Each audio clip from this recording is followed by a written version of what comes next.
నా అనుమానం అనేక మంది పక్షాన అడుగుతున్నది స్వామి. మనకి యోగలింగం ఆరాధింపబడుతూ ఉంటుంది కంచి కామకోటి పీఠంలో. శంకర భగవత్పాదులు స్వయంగా కైలాస పర్వతానికి వెళ్ళి పరమశివుని యొక్క అనుగ్రహాన్ని పొంది 5 స్ఫటికలింగాలు తీసుకొచ్చారని, అందులో యోగలింగం అన్న పేరుతో పూజింపబడే లింగం కంచి కామకోటి పీఠ పరంపరలో అనేక మంది గురువుల చేత అట్లా పూజింపబడుతూ వస్తోందని అందరూ చెప్పుకుని ఆ శివలింగాన్ని త్రిపుర సుందరిని దర్శనం చేసుకుని పరవశులవుతూ ఉంటారు. ఇందులో ప్రధానంగా శంకరాచార్యుల వారు ఏది చేసినా దీర్ఘదృష్టితో చేస్తారు. ఈ 5 శివలింగాల్ని తెచ్చి 5 ప్రాంతాలలో ఉంచి, కొన్ని శివలింగాలు సన్యాసాశ్రమంలో ఉండి కఠినమైన నియమాలు పాటించి ఆ శివలింగారాధన అంత భక్తి శ్రద్ధలతో చేసేవారికి మాత్రమే అప్పగించడంలో ఏదో పరమ ప్రయోజనాన్ని ఆయన లోకానికి అందించాలని అనుకుని ఉంటారు.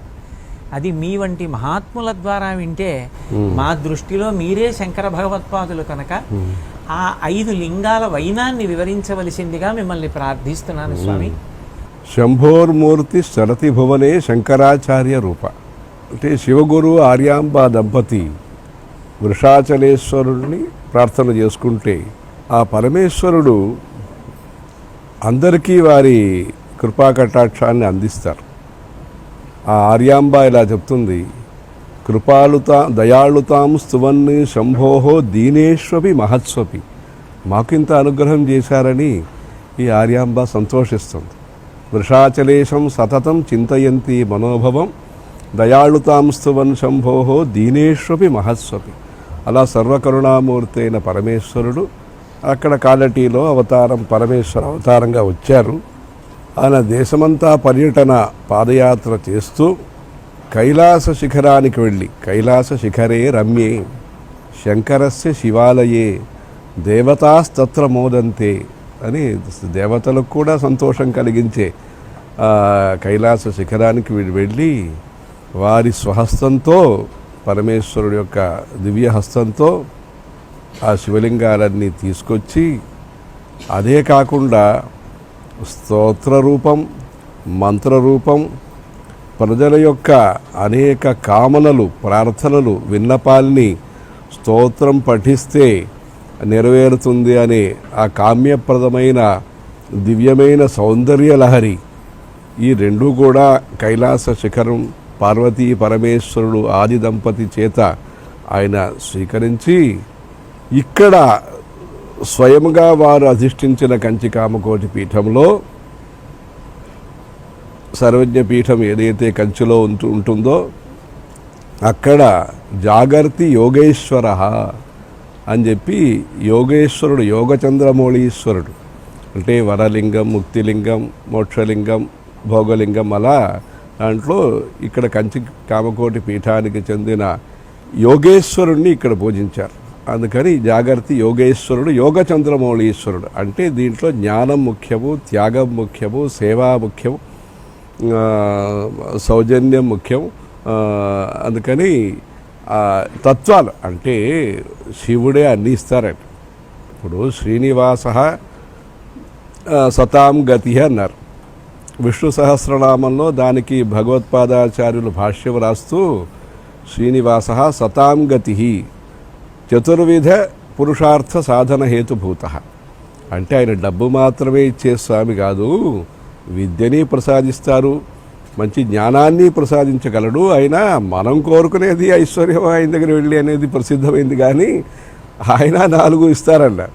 అలా శివుడు ముఖ్యమైన జ్ఞానాన్ని, జ్ఞానాదేవత కైవల్యం అనేది, అంటే సర్వదుఃఖ నివృత్తి అనేది జ్ఞానం వస్తే కదా పూర్తిగా వస్తుంది అని చెప్పి ఆ కంచి అనేది ఈ దక్షిణ దేశంలో మనకి ఉండే ఏకైక మోక్షపురి.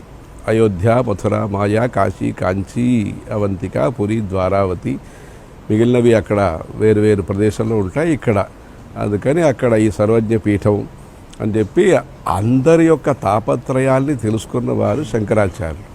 అందరి యొక్క తాపానికి నివృత్తి మార్గం ఏముందో ఆ భజగోవిందం నుంచి వివేక చూడామణి, ఇంకా ప్రశ్నోత్తర రత్నమాలిక, అన్నపూర్ణ స్తోత్రం, యమునాష్టకం, గంగాష్టకం, తరళ తరతరంగే దేవి గంగే ప్రసీద అని చెప్పి కణమణు పరిమాణం ప్రాణినోయే స్పృశంతి, సకల కలుషభంగే స్వర్గ సోపాన సంగే అని చెప్పి ఆయన అంటే సర్వజ్ఞులు అనే దానికి, అంటే శంకరాచార్యులు సర్వజ్ఞులు అంటే లౌకికం పారమార్థికం అన్నీ తెలుసుకుని ప్రజలకు ఏది వారి శక్తికి అనుగుణంగా ఏముంటుందో మెట్లు ఎక్కి వచ్చేటట్టుగా దాంట్లో అందరికీ అనుకూలంగా వారు గణేశ పంచరత్నం, యమునాష్టకం, నర్మదాష్టకం, ఈ దేశం యొక్క స్వరూపం, ఈ భక్తితత్వం, ఉపాసనా విధి, జ్ఞాన మార్గం అన్నీ కూడా సరళమైన మంచి పద్యాల నుంచి ప్రారంభించి భాష్యం వరకు ఆయన రాసి అక్కడ ఈ యోగేశ్వరుణ్ణి ఆయన పూజించి దాన్ని మన చంద్రశేఖరేంద్ర సరస్వతి స్వామివారు 13 వయసు నుంచి పూజ చేస్తూ ఆ నియమ నిష్టలతో పూజ చేస్తూ, అంటే ఒక భక్తుల యొక్క విన్నపం ఉంటే ఒక సందర్భంలో అంటే ఒక భక్తుడు విజ్ఞాపనం చేసుకున్నాడు, స్వామి మీరు పూజ చేసి చూడలేదని. అప్పుడు 90 వయసు పైన వారు ప్రదోష పూజ చేశారు, అభిషేకం అది చేశారు. అది అలా స్వామివారు ఆ చంద్రమౌళీశ్వర స్వామి పూజ అనేది వారికి నిత్య కర్మానుష్ఠానంతో అలా కూడినది. అంటే శ్రీ జయేంద్ర సరస్వతి స్వామి దగ్గర పీఠం అప్పగించినప్పటికీ కూడా తర్వాత వాళ్ళు పాదయాత్ర చేస్తున్నప్పుడు కూడా మానసిక పూజ, అలా చంద్రమౌళీశ్వర స్వామి, అలా యోగ లింగ పూజ అనేది ఈ పీఠ పరంపరలో వస్తున్న విషయం. అది